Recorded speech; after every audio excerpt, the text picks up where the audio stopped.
దైవ మర్మములు సహోదరుడు భక్తసింగ్ గారి యొక్క అనుభవంలో దేవుడు ఆయనకు బయలుపరిచిన దైవ మర్మములు ఈ దిన భాగము జనవరి 12 చదువుచున్నాను.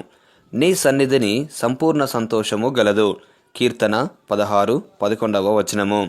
నూతన జన్మ సమయమున మనము పొందిన ఆనందము భూ సంబంధమైన ఆనందం కాదు గాని మన ప్రభు యొక్క ఆనందమై ఉన్నందున నిత్యత్వమంతయు అది బలపడుచు ఐశ్వర్యవంతమగుచు పరిపూర్ణమగుచునే ఉండును.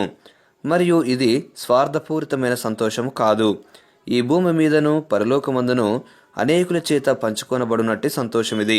తిరిగి జన్మించిన అనుభవం కలిగిన వారు ఇప్పుడు ఆ అనుభవమును పొందువారందరూ కూడా దానిని పంచుకొనెదరు. ఇహలోక సంతోషము ఆ విధముగా పంచుకొనలేము. అయితే ఈ సంతోషము పరలోకపు సంతోషము. దానిని ఈ భూమి మీద ఇతరులకు తెలియజేసి వారితో పంచుకొను ఆధిక్యత మనకివ్వబడి ఉన్నది. దావీదును అధిక సంతోషభరితునిగా చేసిన విషయమేది? తనతో కూడా ఇతరులు కలిసి సంతోషించినట్లుగా దావీదు ఎట్లు చేయగలిగను?